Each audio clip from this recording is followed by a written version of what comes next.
Welcome everybody to the Jewish Studies Center and to our class today, which is be expecting a really wonderful class about Dona Gracia Nasi. I will talk about that in a few minutes. Meanwhile, I'm Jerry Garfinkel and will remain so for a while. And I'm the treasurer of the Jewish Studies Center. And as such, I need to tell you that our classes are all free. Now, last Wednesday we had an in-person session on the Latka Hamantaschen debate, and for that we had to charge because we had food. But all of our Zoom classes are free, including this one. But we do have expenses, so we encourage people to donate whatever you feel that you want to.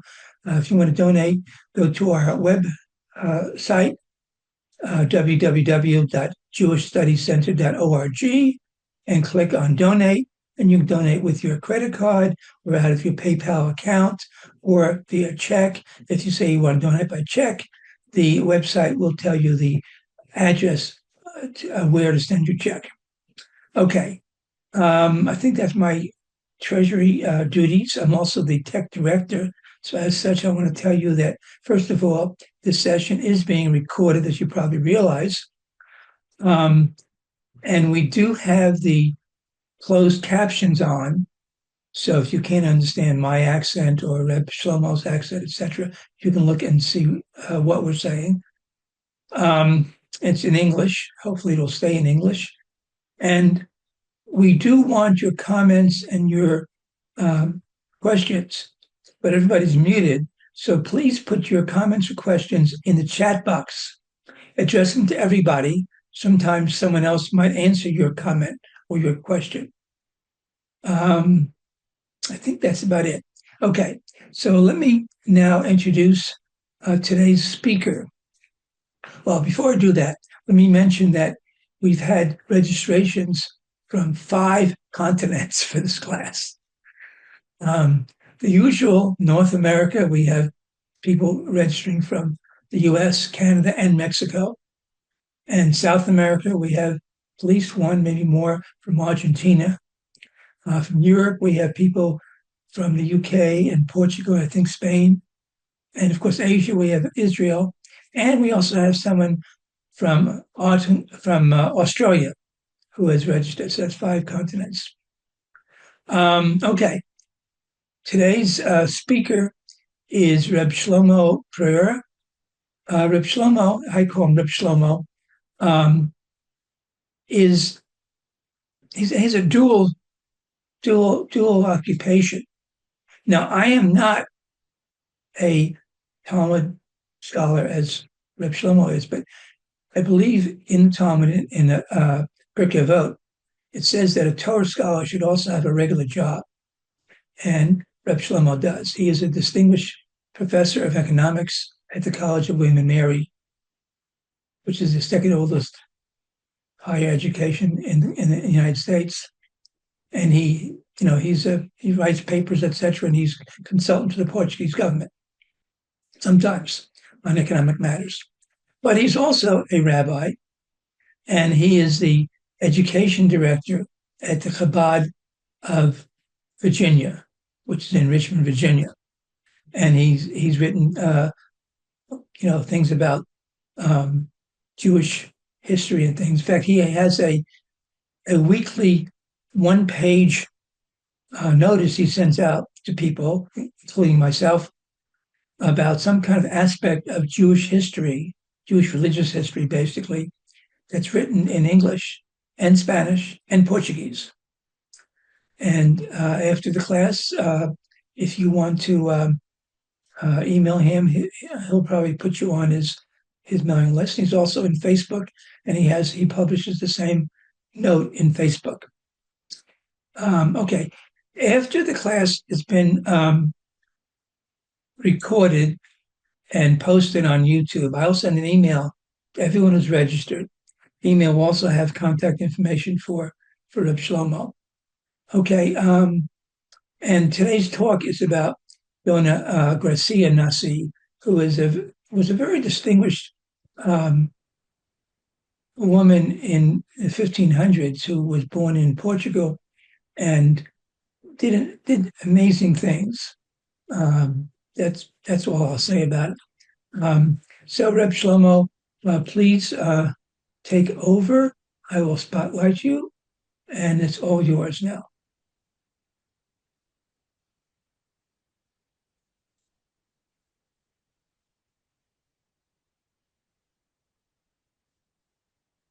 Okay, so you should now see my screen, hopefully. And Yes, we see it. and I just need to make sure that I'm okay, there we go. So the theme for today, it's going to be talking about this incredible person, Dona Gracia Nasi. And this comes in the general context of celebrating women in Jewish history. And of course, this month of March, is Women's History Month in the United States and many other countries. So it's also appropriate that we talk about Dona Gracia Nasi. One thing that I should tell you right away, even before we get to anything, is that she's an incredible hero by any reckoning. I mean, the fact that she is a woman is incidental in all of this, and actually only it makes it more incredible, all the accomplishments that she undertook. Because of the limitations in time, I'm not going to be able to talk about many things, but anyone interested can request from Jeff or from me this PowerPoint, where I have much more information than what we are going to be talking about. Okay, so to get things started, so we are talking about Dona Gracia Nasi. She went, basically, she was born in Lisbon, and she lived a little bit throughout all different places in Europe, from Lisbon, Antwerp, then in the Italian peninsula, Venice, Ferrara, and then eventually Constantinople. And she was, one of the distinguishing features for her was that she was the head, she was literally the leader of one of the wealthiest families in Europe, the Mendes-Benveniste. It was a business empire, effectively.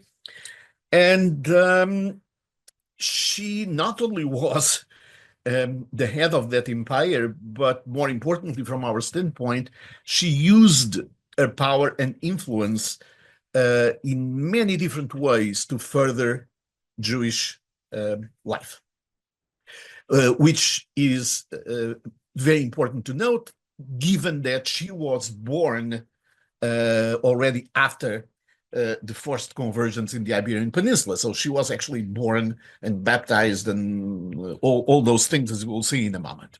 So she was a new Christian. She was a converso. Okay, so what is it that we are going to be talking about today? We are going to be talking about three different things, with the focus more on the third. We want to understand the times where Dona Gracia Nasi lived. We want to understand a little bit about her life. And in the process of talking about her life, we are going to highlight some of the major contributions. Cannot highlight everything, but some of the major contributions that she brought to Jewish life during the 1500s. Okay, so to put things in perspective in terms of when Dona Gracia Nasi lived, this was basically it's the core of the 1500s, and this is a period where there is, not surprisingly, a lot of wars going on, but specifically there is a big competition going on for trade routes. That was really the big thing. Trade was very, very curtailed by the expansion of the Ottoman Empire, especially when they conquered Constantinople. little bit less than 100 years before. And because of that, there was a major disruption of trade routes.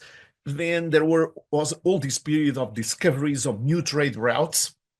And the new maritime routes that were discovered, it so happens that in the case of Portugal, that was in the forefront of that, some of the new Christian families, some of the families that have been forcibly converted, were in the forefront of this trade. So, and the Mendes Benveniste was one of those cases.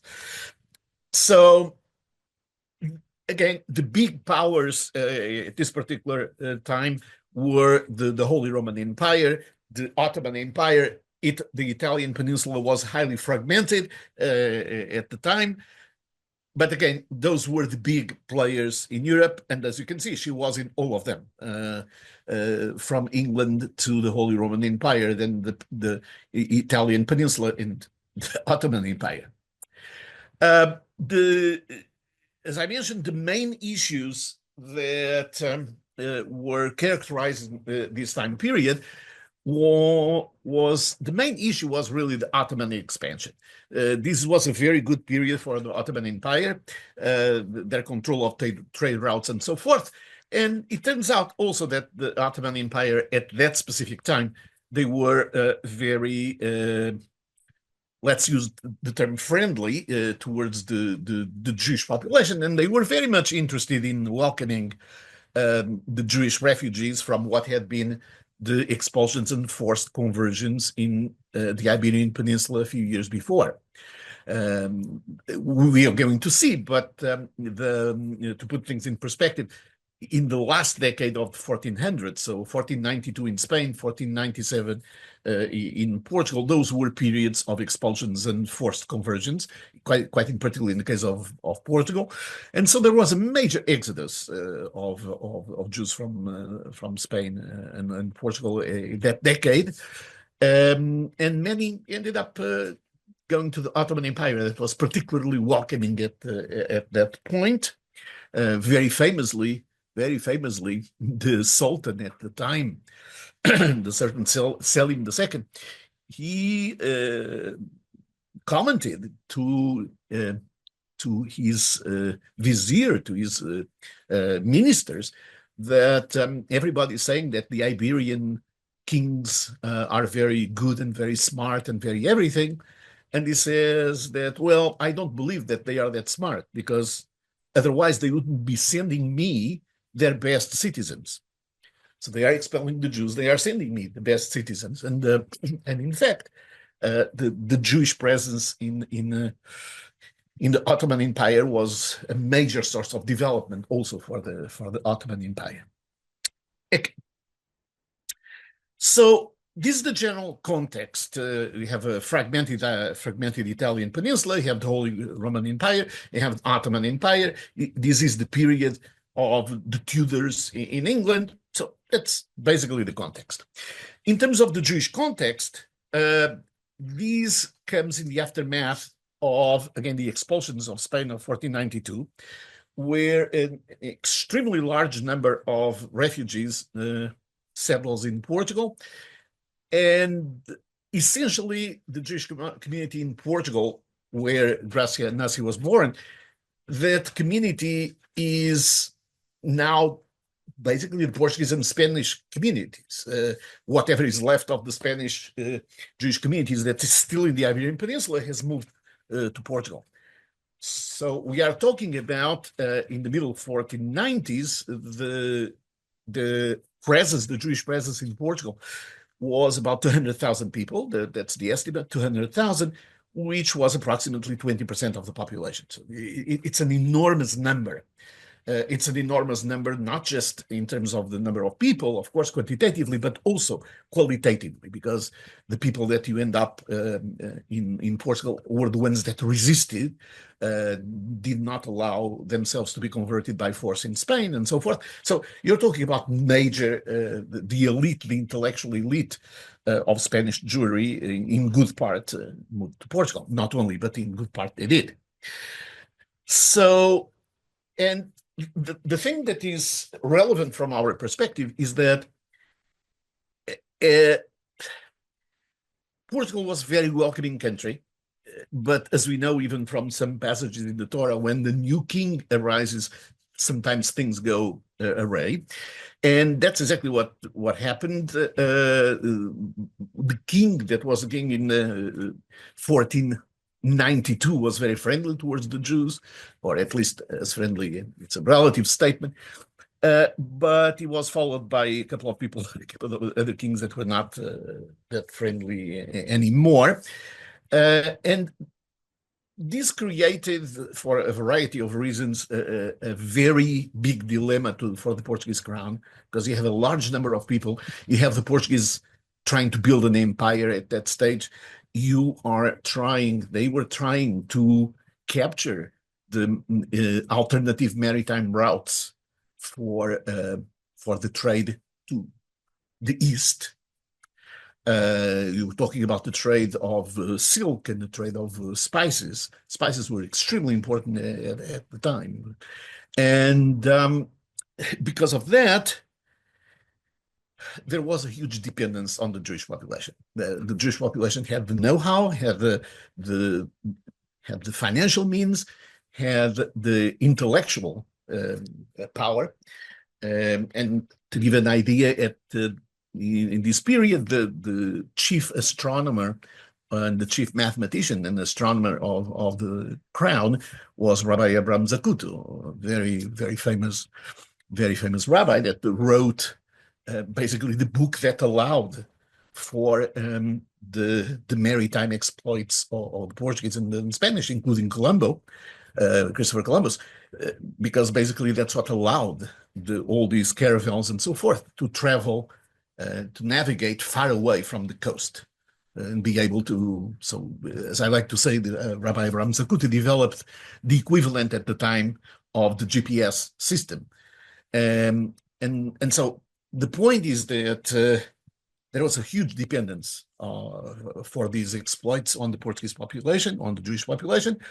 And at the same time, because of the unification or the attempts to unify both crowns, there was also an enormous pressure from Spain, from Castilla and Aragon, for Portugal to get rid of the Jews.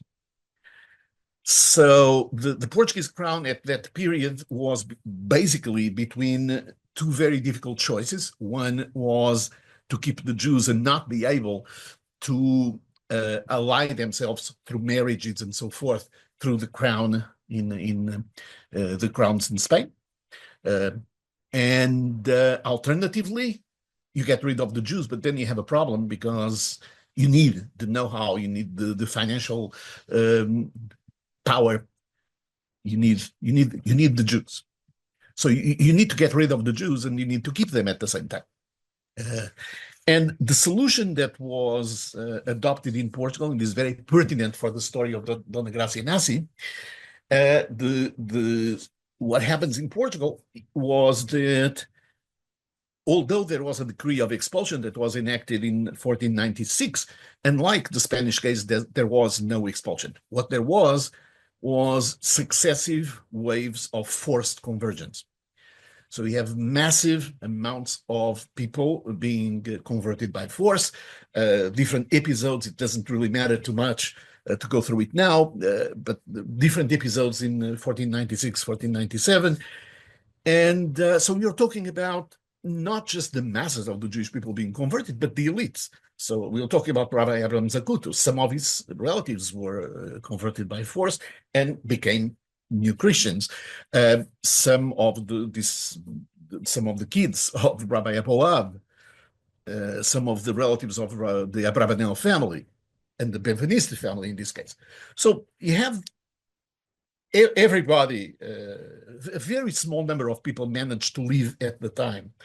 So massive conversions, and to make matters a little bit more interesting, so to speak, because the objective was to keep the population in the country, although not as Jews anymore, as new Christians now. The legislation, there was a lot of legislation that was enacted in addition to the conversion of the Jews, now new Christians, to forbid the new Christians, former Jews, to leave the country. It was forbidden on lots of penalties. And in addition to that, it was acknowledged that these new Christians didn't know anything about their new religion, so they were given periods of grace, what I like to call the don't ask, don't tell periods of about 20 years, and then it was expanded. So this was a period that it was understood that these people could not be very good Christians, and therefore there was a certain leniency in terms of what the way they were treated. So you have massive conversions, people who were not allowed to leave the country, and they were allowed to have a period of grace where it was acknowledged that they still had old vices of Judaism, and they were learning slowly the new religion. What this led to was a massive, massive movement of these people that had to embrace a new religion that they actually didn't know much about. And one of the consequences, unintended consequences in some way, of all of this was that now that the Jews had been converted to Christianity and were new Christians, all the restrictions that applied to Jews in terms of not being able to serve in certain positions, not being able to, again, engage in certain activities, whatever it was, whatever restrictions applied to Jews, did not apply to them anymore. So you have a number of these families, these new Christian families, that became extremely powerful really fast. They were already strong, they were already powerful, they had connections all over Europe, family connections and fraternal connections with the Jewish communities. And so because of that, they became very, very strong. The Mendes Benveniste family, Dona Gracia's family, being a case in point. So what this led to, and we're going to see echoes of that as we continue, what this led to was a situation in which the new Christians were even more hated by the general population than they were as Jews. Because now everybody was seeing them being very successful, and yet good Christians they weren't. Not that they could be, but the point is that they weren't good Christians. They didn't know, and even the ones that knew did not want. They didn't ask for it. They were converted by force. So you have a momentous episode in April of 1506. That was a massacre in Lisbon, where about 6,000 or so new Christians were murdered, with details that are available about what happened that are actually uncannily similar to some of the things that happened in October 7th. We would be surprised to see the similarities. But the point is that this was the end of all the illusions, 1506, and then the last step is in about 30 years after the Inquisition is established in Portugal. Of course, the Inquisition was in Spain for quite some time, but it was introduced in Portugal only in 1536-37. Okay, so this is the background, and the aftermath of this background is that although Jews were forbidden to leave, people left. I mean, there is only so much you can do in terms of keeping your borders secure now, much less so then. So people left. And in fact, many Jews from Portugal at that time, new Christians, left to North Africa. They left to some areas in France, Antwerp, Belgium, what is now Belgium and Holland, to London, but in particular to the Italian peninsula and to the Ottoman Empire. Later on, there were other routes of escape, but these were the routes of escape at that time. Okay, so this is the background. Now, Dona Gracia Nasi, she was born in 1510. So she was born just 4 years, basically, after these massacres in Lisbon. She was born in Lisbon after the massacres, and she was born barely more than a decade after the forced conversions. And here starts already a very interesting phenomenon, that is, Dona Gracia Nasi, she's known by a whole variety of names, which sometimes make things a little bit confusing. So, for example, in terms of the proper names, she is referred by at least 3 different names. Beatrice, that's her Christian name. Hannah, that's the Jewish name. And then Gracia is just a Spanish version of Hannah. It's basically a translation. If you look at the family names, she had at least used 4 different names. Luna was the Christian name on the father's side. Nasi was the Jewish name on the father's side. And then Mendes was the Christian name by marriage. And Benveniste was the Jewish name by marriage. So when you see references to Hannah Mendes, Beatriz Luna, Hannah Nasi, Graci Nasi, you can make all the permutations you want because you see that. And this was not unusual at all at the time. But it's particularly confusing in this case, and it's even more confusing because they all tended to get married in the family, within the families, and keep on recycling the names, as we are going to see in this next slide. So the Mendes Benveniste, okay, of this generation, you had a Francisco and a Diogo, and then a Felipa, okay? Felipa married to a Luna Nasi, okay, Felipa Mendes Benveniste, and she has this daughter, Gracia, Dona Gracia Nasi. Dona Gracia got married to the uncle, Francisco. The sister, that is Brianda, and then also referred to as Reina, Malca, she got married to another uncle, Diogo. And then the children, notice that the daughter of Beatrice was named Brianda and Reina, which is the name of the sister. And the daughter of the sister was named Beatriz Gracia, which is the name of the aunt. So you can see how it's so very confusing, and it's so easy to mix up all these names and not know who we are talking about when we talk about these different names. Be it as it may, arguably, of all of these people, Dona Gracia Nasi is by far the most consequential for us. The Benveniste Empire was an empire that was mostly based on the trade of spices. It was the trade of silver, precious metals, silk, textiles, you name it. And in addition to that, they were very much, they created what could be arguably referred to as the first bank, the first commercial bank in Europe. So they had all types of commercial instruments that they used in the international arena.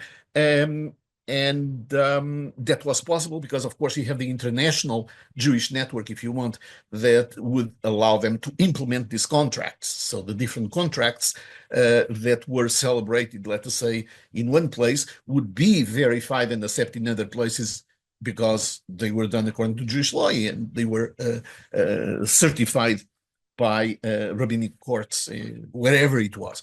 So it was a very convenient system that develops these bills of trade, bills of exchange, and so forth, and that played a major role later on in what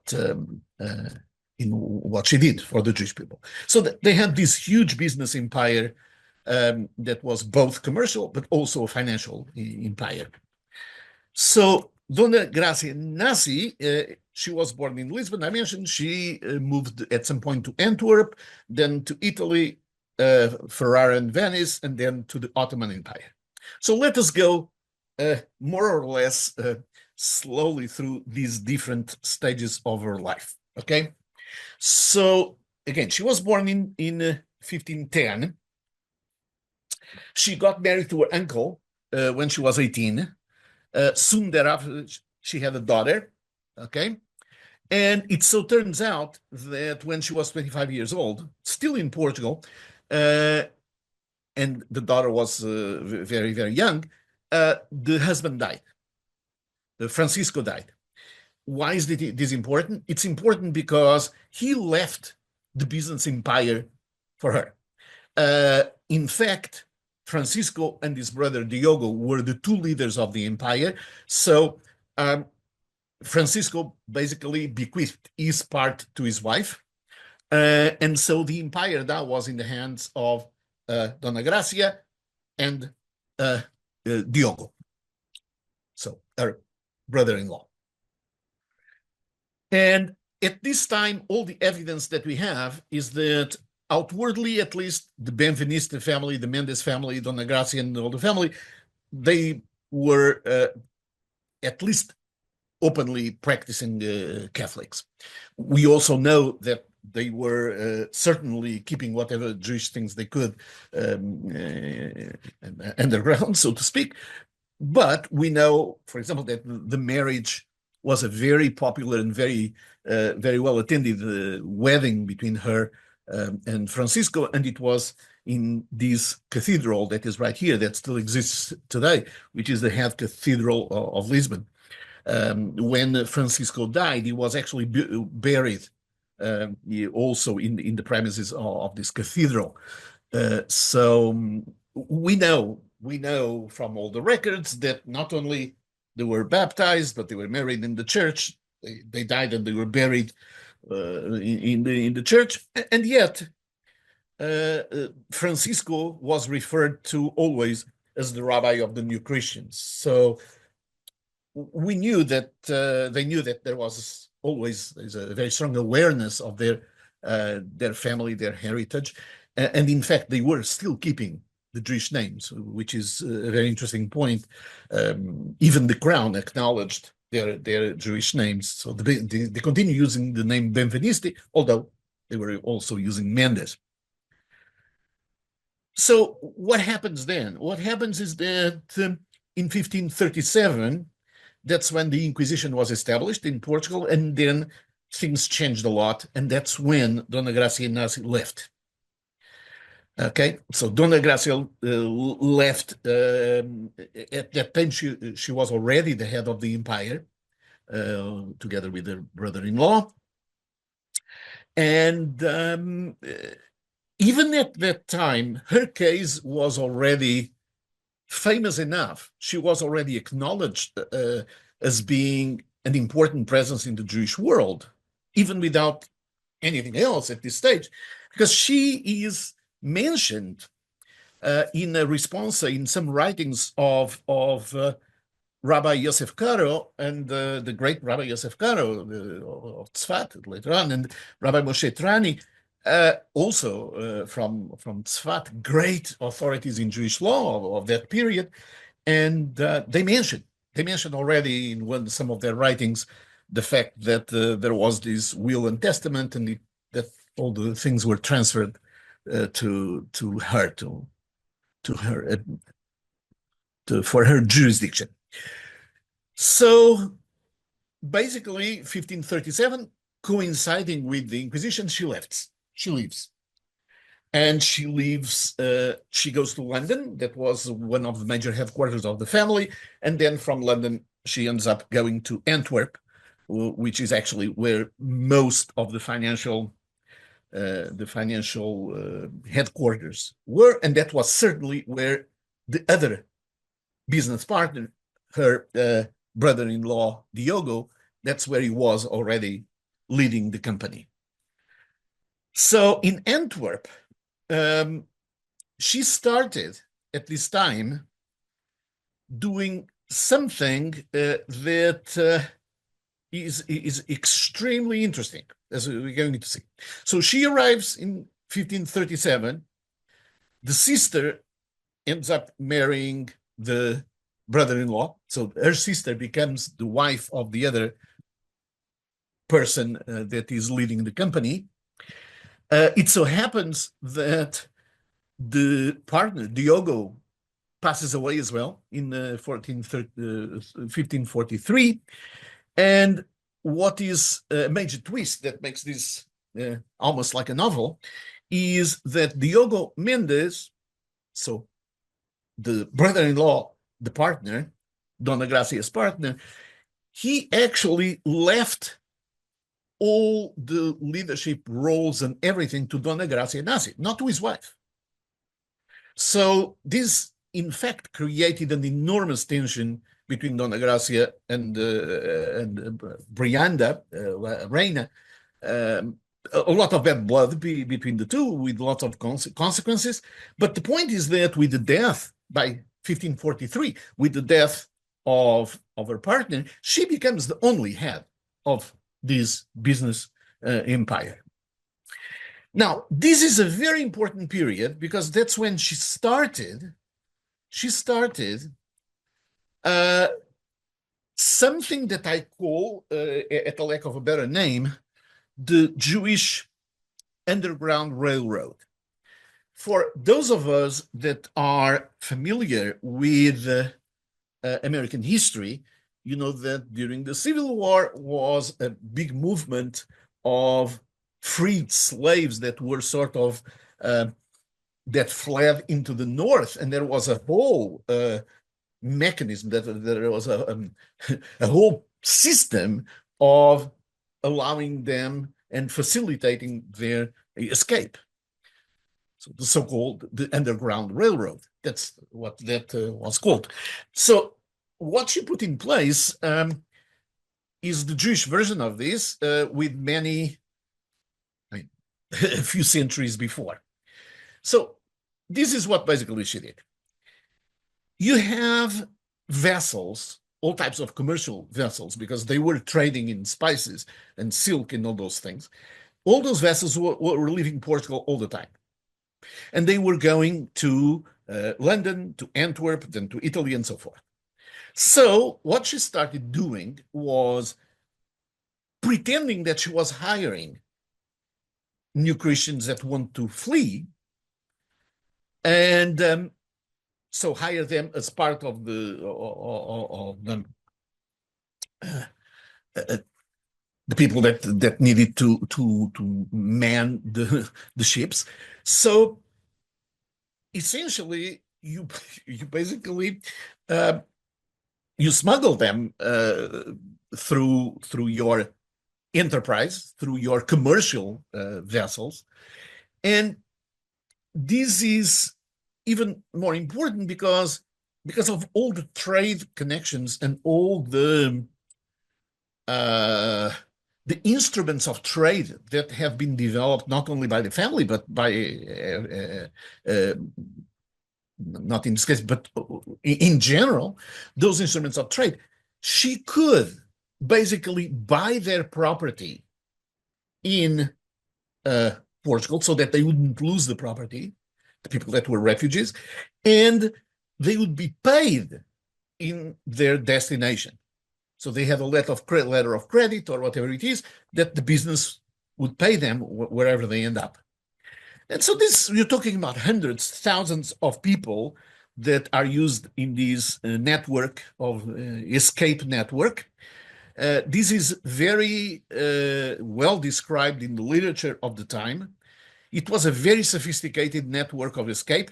As a matter of fact, it was sophisticated to the point that they have the rules for the way, the procedures for the voyage. They even have like a pamphlet that would say, this is what you do when you go from this place to that place.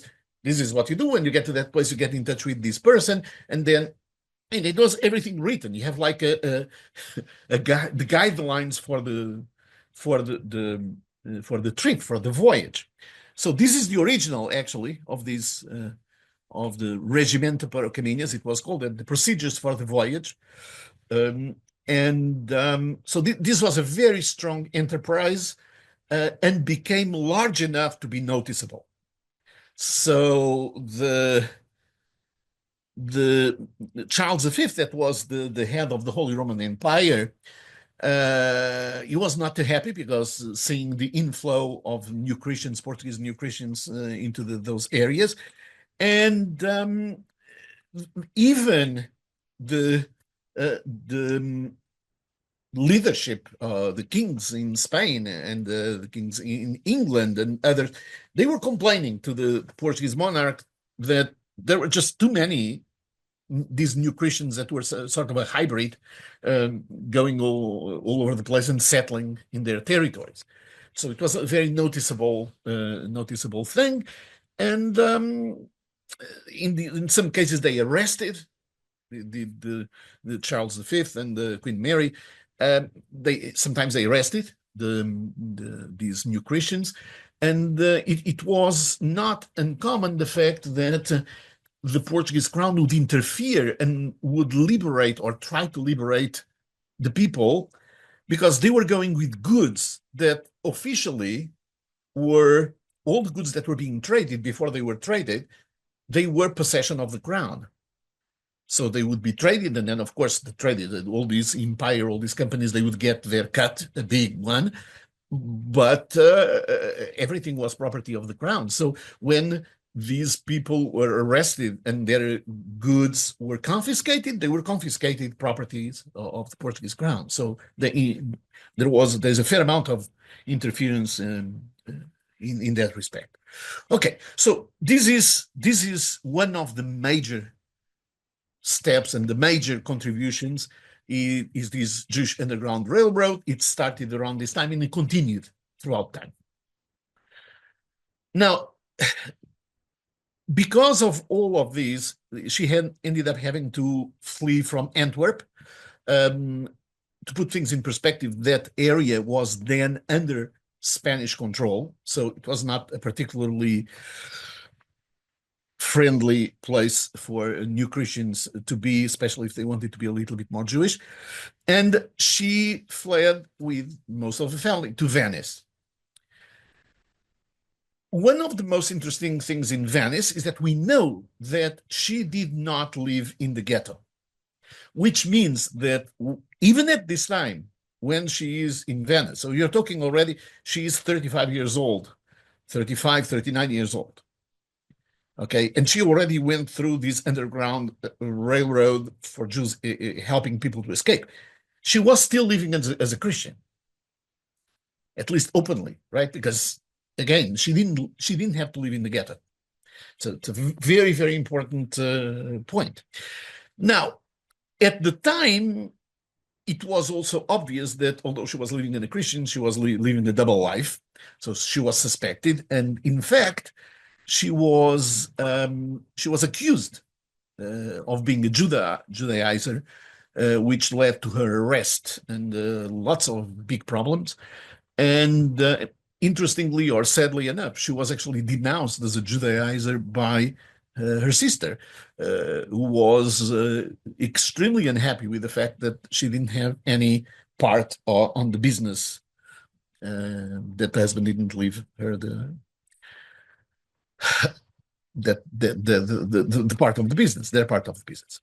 So she was freed from prison, and this is very interesting in and of itself because she was freed from prison already through the influence of the Ottoman authorities, because of all the interests that these business empire had in the Ottoman Empire already.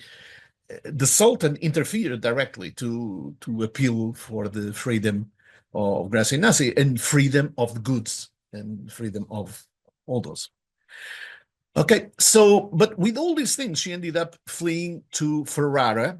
Okay, so she flees to Ferrara, and there is something that I want to call your attention to. This is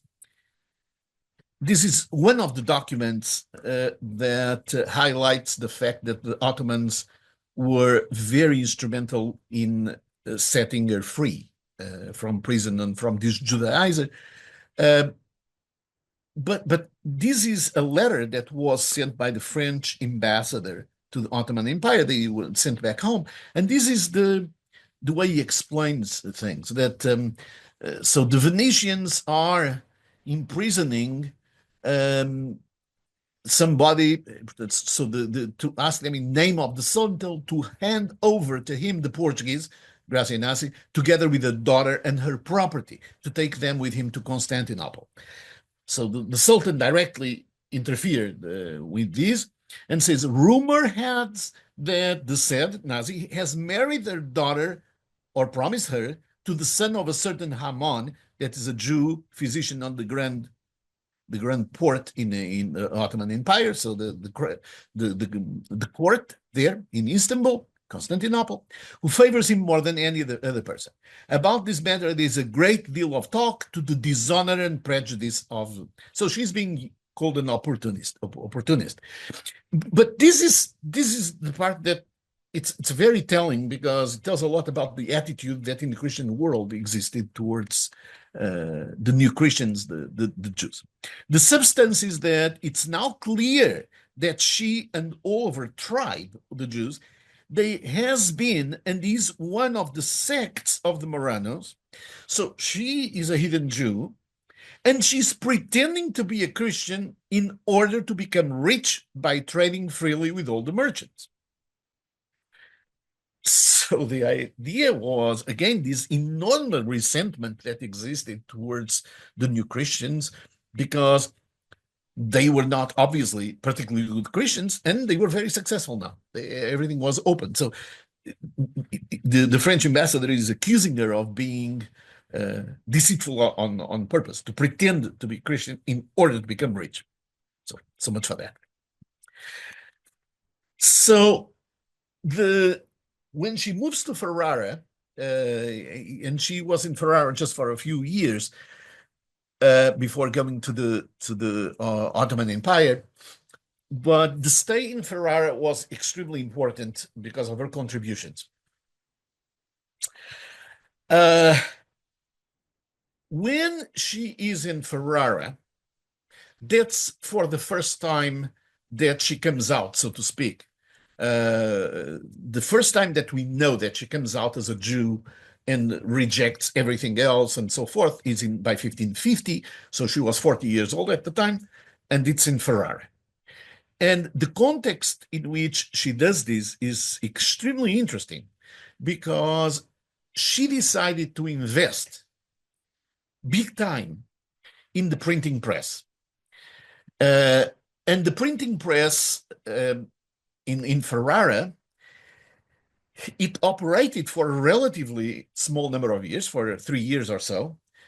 And what was very unique about this printing press is that it was designed to print Jewish things in the vernacular, in Spanish or Portuguese, and or whatever the language could be, but not necessarily in Hebrew at all, because she wanted to have information, she wanted to have books, she wanted to have material for the new Christians, for all these conversos that were leaving Portugal and wanted to come back to the fold, to actually learn something, have something to learn from.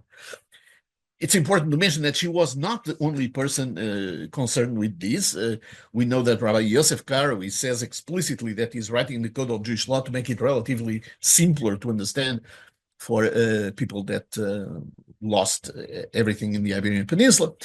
But so she financed thoroughly this printing press. We know about 10 books that were printed.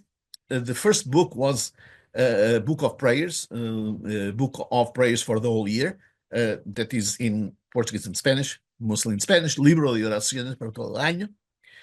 And this was actually edited by Rabbi Yom Tov Atias, the very famous Atias family, who was a new Christian, had been baptized with the name Geronimo Vargas, and came out of the closet, so to speak, when he was able to flee Portugal and became a very famous person in his own right. So just having this printing press would have been very impressive, but showing how incredibly smart and how incredibly astute she was. One of the first books, religious books that she wanted to produce, was the Bible. The Bible in Spanish. Now, okay, Bible in Spanish, fine. But the refinement is that she wanted to produce two Bibles in Spanish. She produced a Bible in Spanish for Jews, and she's published a Bible in Spanish for Christians. Mind you, we are talking about the Hebrew Bible anyway. So it's not that the Bible for Christians had the New Testament. That's not that. It's just the Hebrew Bible. But the sophistication was that while in the Jewish version, you follow the Jewish understandings of things, in the Spanish version that is written for Christians, the translations reflect the Christian dogmas. So whenever the Christians decided that certain words should be translated in one way to reflect virgin or reflect whatever, so it's not just that she thought, well, I'm going to make a Bible for the Jews and new Christians, and I don't want the other people to get upset, so I'm going to make a Bible for them as well in Spanish. But goes to the point of even making sure that the content was target appropriate. Because you can say, okay, you translate to Spanish, why do you need two versions? Well, you need two versions because you want to make sure that the Christian version reflects the Christian dogma. So again, a very astute, very famous, the Bible of Ferrara. That's now, aside from that, she sponsored a very famous book by Shmuel Usk, that is the Tribulations of Israel. It's a history, a history description of all the refugees fleeing from Portugal and Spain. It's dedicated to her. She published several medical books, or she financed the publication of several medical books, namely of this great doctor, Amatus Lusitano, the Dr. João Rodrigues. He was born in Portugal. He was baptized, and then he ended up fleeing, and he became a very famous doctor. He was actually learned in Salamanca and so forth, and he became prestigious enough to become one of the physicians of the Pope. And he published lots of innovative stuff for the time, of course. And so this is published by, some of these books were published by this press as well.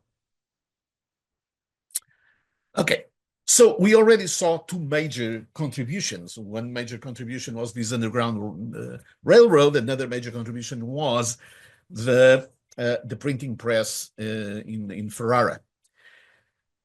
Now, she moves to Constantinople in 1553, so she's 43 years old.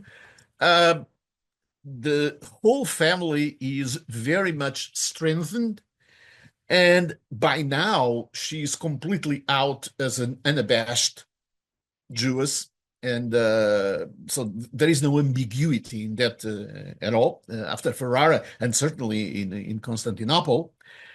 And soon after she arrived, so in 1554, she started an enormous program of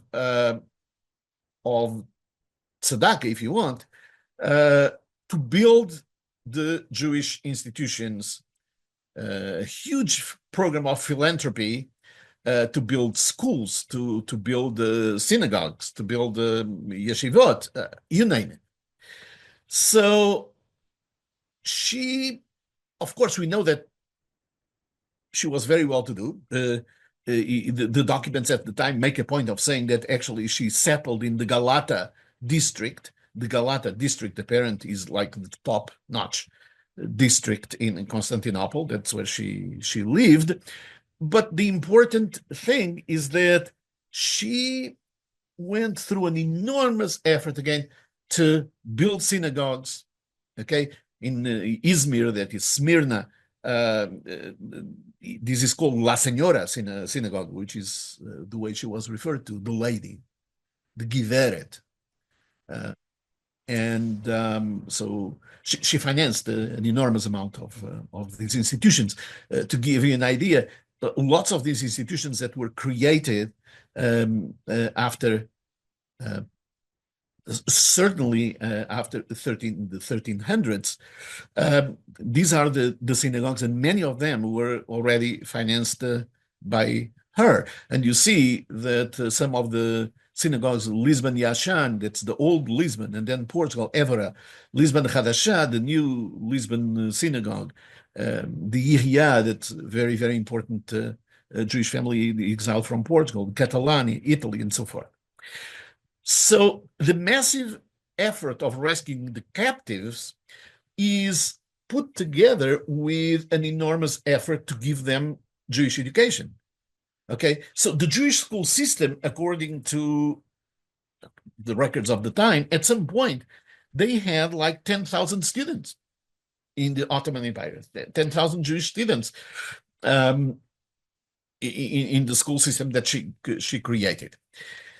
Now, as another demonstration of her business acumen and how good she was with all these things, she actually not only had all this educational system and religious system and philanthropic system and whatever, but she understood that people had to have jobs.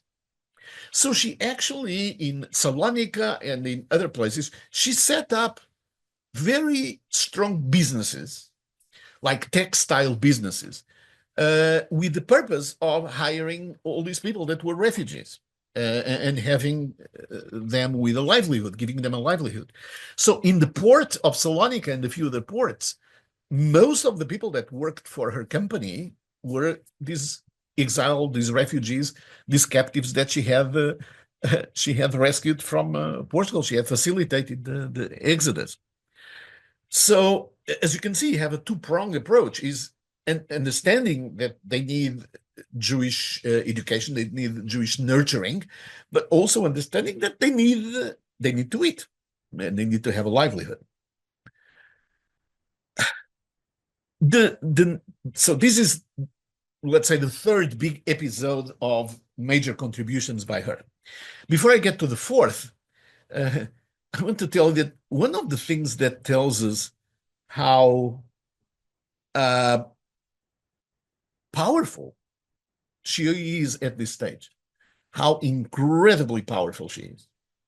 And I'm talking about financially, but also in terms of her reputation and in terms of her presence, let's put it this way. You may remember that maybe 30 minutes ago, I mentioned that she got married in Lisbon. The husband died when she was in Lisbon. She was relatively young then. And the husband was buried in Portugal.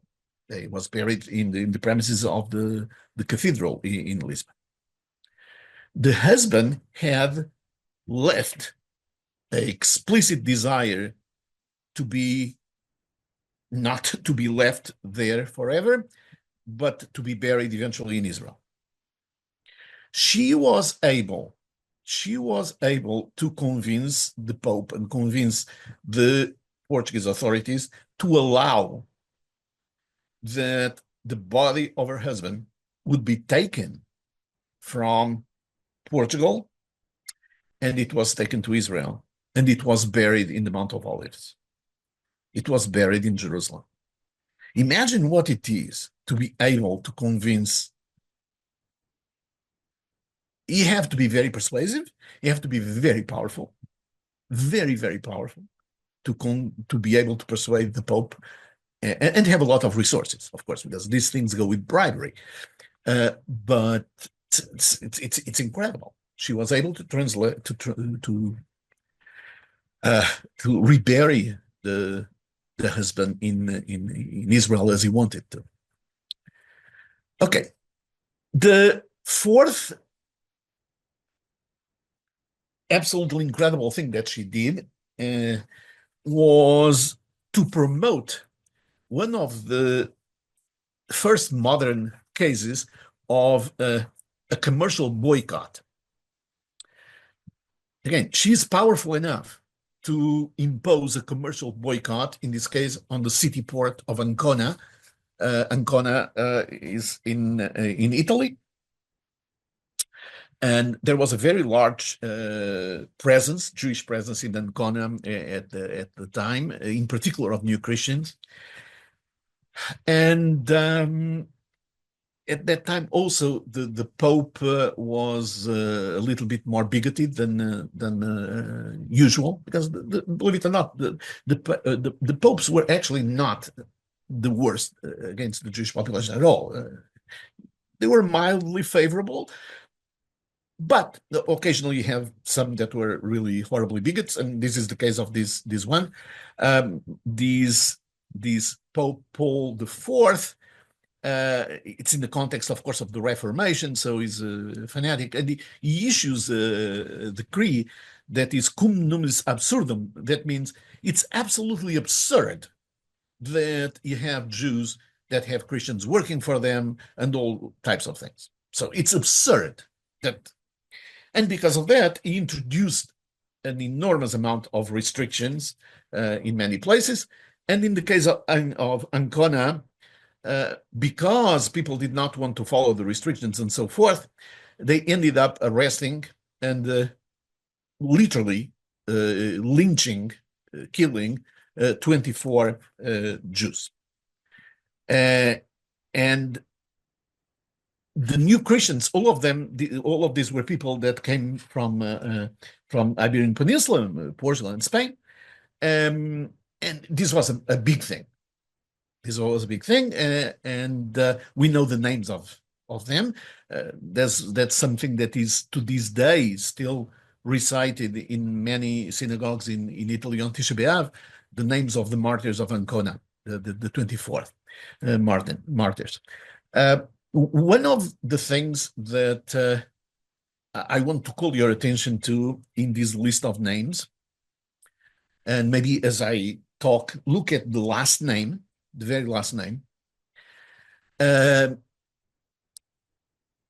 I'm calling your attention to this for two reasons. The last name that is mentioned is an anonymous woman. So you have 23 names of men, and then the woman does not even have a name. Well, this is a sign of times, but it highlights not just how difficult it is to find to be able to identify throughout times Jewish heroines, although you can argue that every Jewish woman is effectively a hero. But in this case, again, you don't even know the name, you know the name of everybody else, but not of this one. And it highlights how unusual it was for Dona Gracia Nasi to have the position and the power and everything that she did. Okay, so we have these martyrs, and Dona Gracia Nasi takes this very personally. Not only because some of them worked for her, Ancona was a major port for her, for commercial trade, and she decided that as retaliation, they are going to boycott the port of Ancona. She called for a boycott of the port, and she urged people to use the port of Pesaro. That's very close by. So as you can see, Ancona is right there, Pesaro is right there. So this was a huge thing at the time, and it was hugely controversial. Why was it controversial? It was controversial because, of course, the people of Ancona were very happy with this boycott, puts pressure on the thing. But the Jewish community of Ancona, I'm not talking about the new Christians, I'm talking about the Jewish community. The mainstream Jewish community, they were very concerned. Why were they concerned? Because they had not been affected, but they could suffer the retaliations of this boycott, especially because all the business was going to Pesaro. Not surprisingly, the Jewish community of Pesaro was very much in favor of the boycott. So you end up developing two major schools in the Jewish world, one in favor of the boycott, the other against the boycott. And it's interesting to notice that one of the people that raised his voice in favor of the boycott, that tells you how visible this was in the world in general, in the Jewish world in particular, was Rabbi Yosef Karo. Again, the great Rabbi Yosef Karo that writes the Shulchan Aruch, that is one of the the luminaries from Tzfat at the time. It's the biggest fish in the ocean that you can see in terms of Jewish scholarship. And he rose his voice in favor of the boycott. It's also known, we have documentation that shows very interestingly that she had to twist some arms in a symbolic way, that some of the rabbis in the Ottoman Empire were not particularly inclined to adopt the boycott. And she seemed to have pulled rank on them. We don't know the details, but we know enough to know that she had to, again, symbolically twist lots of arms to have many of the rabbis of the Ottoman Empire supporting her boycott of Ancona. Now, the final thing that I want to mention in terms of her contributions, which is probably, I was going to say more significant than everything else, but it's really not more significant, except that it resonates a lot with the time period that we are living, is that in her effort to create a livelihood, to create parnasa, to create jobs, and to create an environment for the Jewish refugees in particular, but for the Jews in general, she was able to get from the Sultan, the great Suleiman, the Magnificent, okay? She got from the Sultan a firim, that is a decree that made a concession of Tiberia. Yes, 5 minutes. A 5-minute warning. Yes, thank you. Shlomo. Yes, thank you. That's good because we are there. Okay, so she was able to get these lease, as if it were, of Tiberias and several areas in the Galil around Tiberias. And the idea was to make that a little bit of an autonomous Jewish area, self-sufficient, and an autonomous politically, of course, under the Ottoman Empire. And the way this works was that she basically bought the rights to be a tax farmer in the area. And as a tax farmer, literally, you collect the taxes, you become the person in charge of that area. And there was a very systematic mechanism of leading to the development of this area. So because the whole idea was to have a self-sufficient community, and notice, this is a very precocious notion in time. We didn't have self-sufficient communities in the land of Israel basically until the 1800s. So it's a very precocious idea. So she wanted to have textile industry. To have textile, you have to have some plants that you have to plant to generate the proper raw materials for the textile industry. She got throughout Europe people to invest in this endeavor, and she also figured that, well, you have to have protection. So the walls of Tiberias that existed today were built by this process, through this process of developing the area. And so the area started to flourish. Now, let me put things in perspective for you. Tiberias was abandoned. Nobody cared about it. Nobody.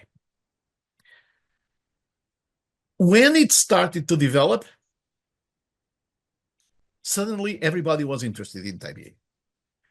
The local Muslim authorities rebelled to a point that the Sultan had to, again, pull rank on them and say, look, I sold the rights to this person is working for me and has a right to be there. But the local authorities, the local Arab authorities, Muslim authorities didn't like the situation at all. And you have a lot of sort of snide remarks also from the Christian, in the Christian literature. I just saw recently, very interestingly, the diary of a visit to the land of Israel in the 1560s, by Frei Pantaleão de Aveiro. That's a Portuguese monk that went to visit, wrote a very detailed um, um, record of his voyage, and he talks about this Jewish lady that was originally from Portugal that was trying to. She was not there personally, but she was the one financing and spearheading the whole thing. So it's an interesting case. It's probably one of the first we could almost call it proto-Zionist endeavors, in the sense that it was a Jewish presence that was autonomous, and from a financial perspective, the idea was to be self-sufficient. And it was also, unfortunately, a very short-lived, very short-lived experience, because when you have all these different tribes and groups attacking Tiberias, that was not very conducive to have a lot of Jews resettling in the area and a lot of investments being made in the area. So the project really, it left its marks, namely the walls of Tiberias. That's maybe the most flagrant mark, but it never flourished as a really autonomous Jewish area there. Okay, so soon thereafter, she died in 1569, around that time. And just summarizing the contributions. So the Jewish Underground Railroad, refugees being the escape of refugees, Jewish printing in Ferrara to educate everybody, in particular the new Christians and the now returned to the Jewish fold, financing Jewish life in Ottoman Empire, the trade boycott of Ancona, and this proto-Zionist experiment in Tiberias. Now, I would argue that each one of these would justify considering Dona Gracia Nasi a hero, an incredible person. But you don't have one of them. You have five, and we could include a few others. Now, this is very interesting because you can say, okay, so this is a heartwarming story. It's great, okay, but what does that have to do with me? I think there are some important lessons here, and that is, this is a person that arguably would have a much easier life if she had just forgone her Judaism. She didn't have to do all these things. She didn't have to sacrifice herself for Judaism, both personally and through her power, through her financial means and everything. So we may say that what is incredible is what she accomplished, the different things that I mentioned before that she accomplished. I think we have to look at the envelope of that, and the envelope is somebody that could have taken an easy way and yet did not, and not only did not take the easy way out, but put all her resources, financial, powerful, everything to help Judaism. And as such, I think this is a very important. It's a very important message for us. We are blessed to live in the United States. Of course, things maybe are not as free of concern as they used to be, but be it as it may, it's a wonderful country. It's a free country, and the question is: are we doing all we can? Are we doing all we can to be all that we can be in terms of Judaism? Are we helping our fellow Jews as much as possible? So for me, the big message of Dona Gracia Nasi and what makes her a hero, an incredible hero by any standard, is not just the details of what she did, is the envelope of it, and that is how she dedicated herself essentially to the mitzvah of Ahavat Israel, essentially to the mitzvah of helping fellow Jews. Your questions? Hello. Hey, thank you again. Might take down the share screen if you Yes. would. I'd like to be able to That, share with you. Okay. Um, a number of things. First of all, um, there was a comment, and I've seen it before. There's a museum dedicated to her in Tiberias, yeah. and So the the picture that is in the front is from Tiberias. There is the monument is from Tiberias. The picture that is on the first slide. right. That's what I was expecting to say to you, to ask you about. Um, Points from the comments, basically, but the underground railroad, underground shipping. Question was this: it was a useful way of getting young men out of Portugal. But how about the young women, the girls? Were Jewish women and Jewish young women? Would they leave in some underground railroad type method? Yes. So they would go. They would go. They would go in the same vessels, and there are two parts to the mechanism, if you want. One is that those those vessels, because they were part of a system that was essentially belonged to the crown, they were not subject to a lot of scrutiny. Incidentally, this is a phenomenon of using these commercial routes as escape routes. Is something that repeated itself in the early 1700s with major flow of Portuguese refugees, Jewish refugees, conversos, if you want, to London and to England in general. But the point here is that there was very little scrutiny. So you can hire the husbands and you can have the whole family going because the boats were not being inspected. Okay. And because it was under the auspices of the crown, people were not suspected either of fleeing. Not only that, they were being hired. So imagine that you hire somebody to be the representative of the family, a representative of the business in Antwerp. They were just being hired. So you take the whole family. So again, it was a very credible thing. We are not talking about people that were being hired to work on the boats, but they were being hired as representatives throughout the whole network also. So, yep, Okay, families, very all good. families. Very Yep. good. And there's a question about the Herrera Bible, and I am interpreting the question as being, was the was the version for the Jews actually written in Ladino? No, it Uh, wasn't Spanish. It was Spanish. Spanish. it's Spanish, It's okay. And there's Spanish. another question about whether there are any reference books. And I know my daughter, who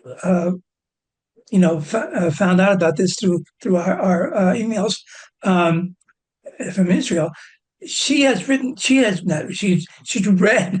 books about Gracia Nasi. So I know there's books about her, but I don't know, how many, etc. You might want to comment about how much Sure. is written about her. Well, so this is especially because the Benveniste family in general is uh, such a well-known family in these circuits. I mean, and incidentally, the family is still around, not exactly these branches of the family, but other branches of the family, and they are still very much into philanthropy. But the first book that was published that brought this to the limelight, this case, was in the early 1900s by Cecil Roth. And then after that, you have a variety of other books that were written. Again, some of them are more fiction than reality, but there are a couple of very helpful books that I will be happy to give you the reference so that when you send the link to people to the recording, you can actually put those books, add those books also to the list. Now, it's important to mention that a lot of the things that I mentioned today, some of them are in the books, others are things that come from more articles of research, say in the academic university, Hebrew University or other, looking for documents and things like that. So there is a lot of that that's not in the book form, but there are a couple of good books that I will recommend. Indeed. Great, I think we appreciate that. Follow on to what you just said, though, about the descendants. I assume the descendants are still Jewish. I mean, a lot of descendants of famous people became non-Jews at some point. Well, yes, and in lots of cases, for example, from her descent, from what we know directly from her and the sister, we don't know about any descendants. We don't know about any grandchildren. Let's put it that way.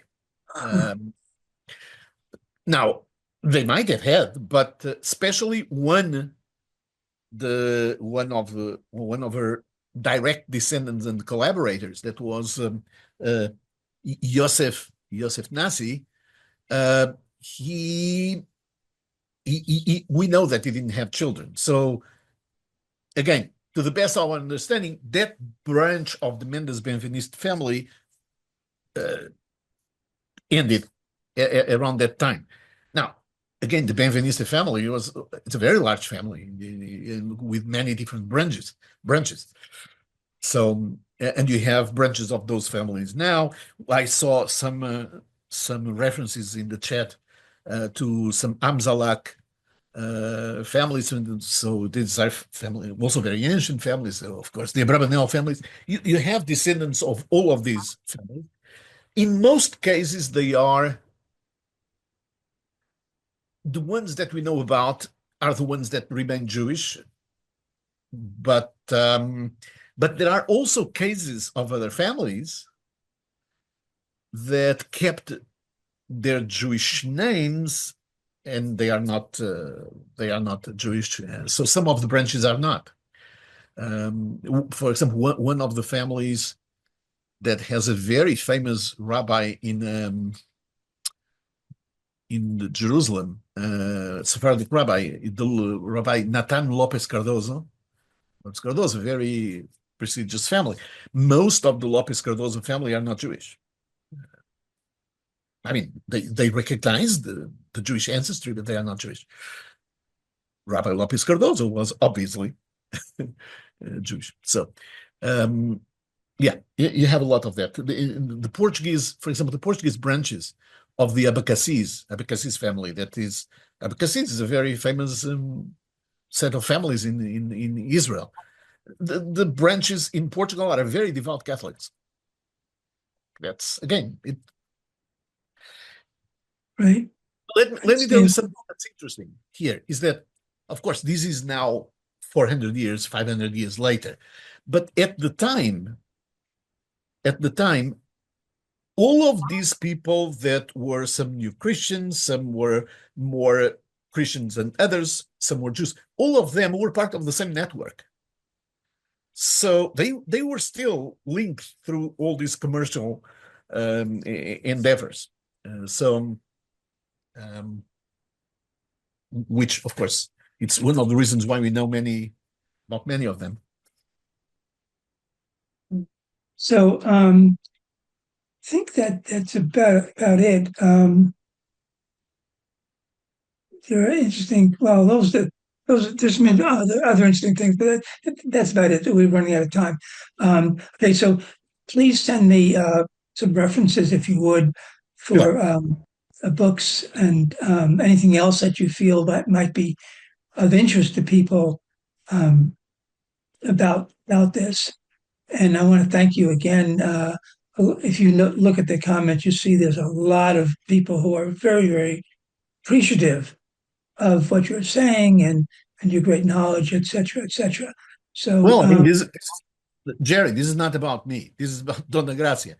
And we should only pay more attention to the female role models in our traditions, and that is in particular the case because in the whole new Christian converso universe, I would dare say that the survival of any Judaism that survived in those circles was because of the women, almost exclusively.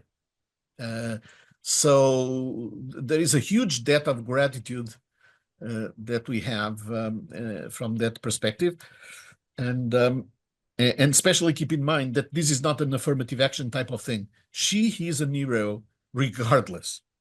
She was incredible regardless. It's not because she's a woman. She, I mean, the fact that she's a woman in men's world and everything, it only makes it more bewildering. But anyway, so well, any women, questions that you have, please make sure you can, Jerry, send also my email and feel free to submit your questions. Okay, let me just make one comment to what you said. sure.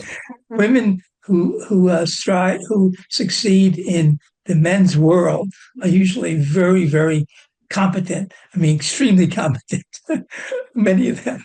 So Yeah, but that's how. I follow the view of the Hasidic interpretation of miracles.